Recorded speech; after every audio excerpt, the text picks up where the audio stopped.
నమస్తే ఫ్రెండ్స్. ఈరోజు మనసు, బుద్ధి, అహంకారం, చిత్తం వీటి కోసం తెలుసుకుందాం. సహజంగా అంటుంటాం, మనసు బాగోలేదు, అసలు నీకు బుద్ధి ఉందా లేదా అంటుంటాం.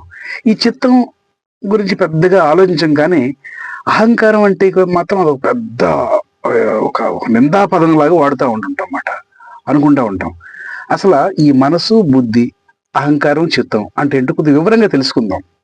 మీ అందరికీ తెలుసు, కానీ ఇంకొద్ది విపులంగా ఇంకోసారి చర్చించుకుందాం. ముఖ్యమైన పదాలు కదా ఇవి, వీటి కోసం ఇంకొద్ది బాగా చెప్పుకుందాం. మనసు సింపుల్గా చెప్పుకోవాలంటే కొన్ని కోరికల సమూహము.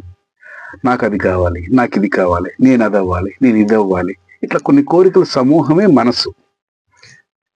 ఇక బుద్ధి, ఈ కోరికలన్నీ ఇవి కరెక్టు, ఇవి కరెక్ట్ కాదు, ఇది మంచిది, ఇది మంచిది కాదు, నిప్పు కాలుద్ది, అది చేదుగా ఉంటుంది, మంచిగా ఉండు, చెడుగా ఉండొద్దు, ఇట్లాంటివన్నీ నిర్ణయిస్తుంటుంది బుద్ధి మాట. ఈ బుద్ధిని వాడుకోవటం బట్టే మన జీవన విధానం ఉంటా ఉంటుంది. ఇప్పుడు మనసు గురించి చెప్పుకున్నాం, బుద్ధి గురించి చెప్పుకున్నాం. ఇక చిత్తము, ఇవన్నీ గుర్తులు, ఇవన్నీ అనుభవాలు ఇందులో నిక్షిప్తమై ఉంటాయి అన్నమాట. ఇందులో సేవ్ అయి ఉంటాయి ఒక విధంగా. అది ఒక జ్ఞాపకాల పొర అన్నమాట. ఎన్ని జ్ఞాపకాలు ఈ చిత్తంలో ఉంటాయి అన్నమాట. చిత్తం అది. అహంకారం, నేనే చేశాను, నేను చేశాను, నాదే ఇదంతా, నా వల్లనే ఇదంతా అయింది, నేను ఈ శరీరము, నేను ఈ మనసు, నేను ఈ బుద్ధి, నేను ఈ అహంకారము, నేను రాజుని, నేను వ్యాపారవేత్తని, ఈ నేను అన్న భావనని తీసుకొచ్చేది అహంకారం.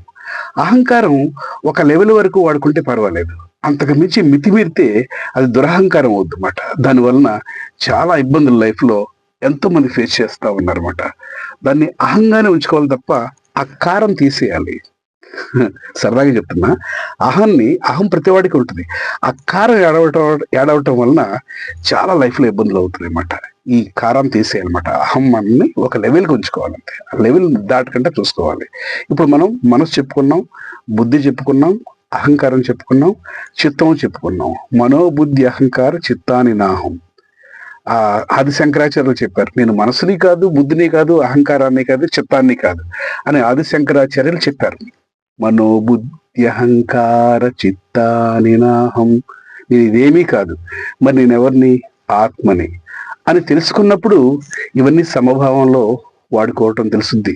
శ్రీకృష్ణుడు చెప్పిన తామరాకు మీద నీటి బొట్టులాగా ఎలా ఉండాలి అన్న విషయం మనకి అర్థమవుతుందన్నమాట. సో ఫ్రెండ్స్, ఇంకొక వీడియోతో మళ్ళీ కలుద్దాం. Please like, share and subscribe Appaji motivations.